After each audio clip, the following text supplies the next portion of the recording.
Hey everyone, this is Patrick and Katie with Quite Incredible Books. Hi. Katie's been missing for a while. What have you been doing? Stuck on the same book. What is it? The Wizard, which is part 2 of the Wizard Night Wizard series by Gene Wolfe. Katie was very close to quitting this book. She had a crisis moment. I almost did not finish it. And then I read some reviews where they were like, everyone was saying it really trudges in the first, I think half. So I'm powering through, going for it. So what we're going to do today, we're going to talk about, we're in Atlanta. We're on a mini vacation. See our new, very cute atmosphere and shirts. Yeah, Airbnb, expensive flannel. Yeah. Well, mine was really expensive. We are treating ourselves. And if you can see outside, there's that they've written "manifest" across the back porch. So 10 out of 10. we're in Instagram worthy, right? Yeah. Okay. But we went to a new bookstore, and we're going to do a book haul from Posman Books. I think that's backwards.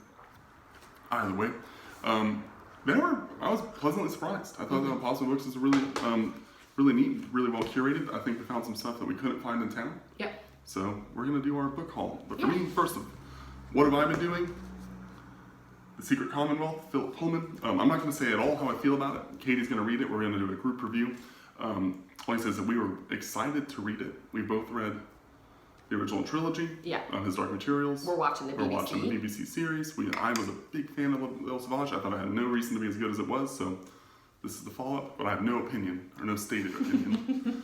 And I'm still working with that. Correct. Yes. Yeah, but my first book was Flights by, man, I'm not going to get the name right. Olga Tokarczuk. Yes, and it's won a few awards. The first I heard about it, I think it was in 2017 on an NPR interview. The person reviewing it seemed to like it a lot. I'm excited to read it. I've been burned by NPR recommended books before though, so I'm a little hesitant. But I've looked for it. It's on at our library. It's It on won our the bookstore. Man Booker Prize. Man Booker International Prize. Oh yeah, for international fiction. Because this was originally published in 2007, but it was recently translated into English, which a lot of her work apparently is now being, is coming over and she's getting, read in the English-speaking world. I'm excited. Be fun. Yeah, and we couldn't find that locally. No. The one I'm most excited about that I picked up is Shirley Jackson, Life Among the Savages. I was really looking for a book that she wrote about witches, but they didn't have it. So I'm going to go to the library and see if they have that. But this is America's celebrated master of terror turns to a different kind of fright, raising children. So it is a memoir about her family's rural life in Vermont. Pretty excited. I'm not usually into memoirs, but she's a dope writer with a dope family. She's good with family. She's just so good. All right, and the last book I got was Paul Auster's Leviathan. I almost didn't get this because I don't know how hard it would be to find. I haven't really looked for it. I haven't seen it. But it's been on my list. I think it was recommended by another YouTuber, said it was good. Don't know much about Paul Auster. I've never read him before. This will be my first time reading him. In Leviathan, again, I've been reading such long books. I was actually, honestly, one of those things on it is it looked more manageable lengthwise. It might be really dense, though. It might be dense. I don't know. It's literary fiction. The back seemed interesting. Yeah, don't know. Don't have much to say about it. Don't have a lot of expectations about this book. Do you know what it's about? It's about this guy, according to the back of the book, it's about this guy kind of uncovering a friend's life at a tragic end. So that's interesting. Yeah. Cool. I'm looking forward to it. I might be interested. Cool.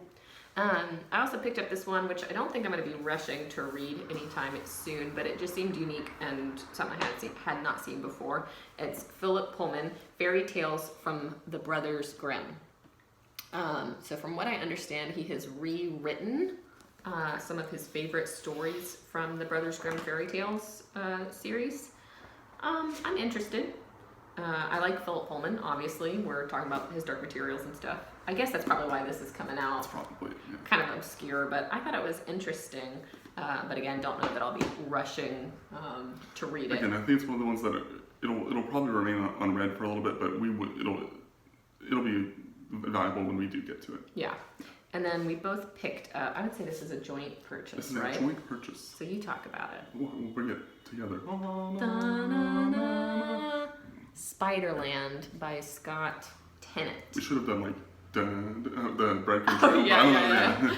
We didn't. We're not musically dude can do that. No. So what is it? I don't know. I'm really not 100%, but there was a ton of these little itty bitty volumes, and they're all written by different authors, and it appears to be kind of like a long form essay breaking down the album and talking about, I think, the background and the music. I don't know. I'm pretty interested. Not one of those things that, again, probably rush out to read. It's so short, you might as well. Oh wow, interesting. So it has a little chronology. Who knows? You know, we watched the Making of Spiderland documentary, Breadcrumb Trail. Mm-hmm. That was pretty fun. How was that? Yeah, that was a really good documentary. Check it out on YouTube. I recommend yeah. that to like anybody in general, Yeah, even if you're not into Slint.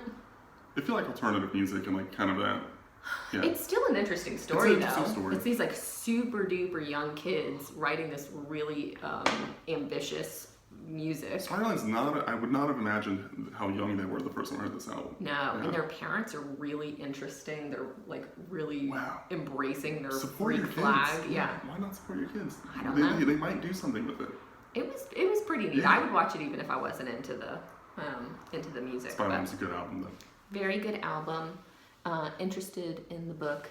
Could have wanted to purchase like tons of the ones that were there, but And surprised, there's another one that's using Republic of the phone to record it, but that's probably a gift search to somebody, so we're not going to show it. yeah, it's a secret. It's a secret.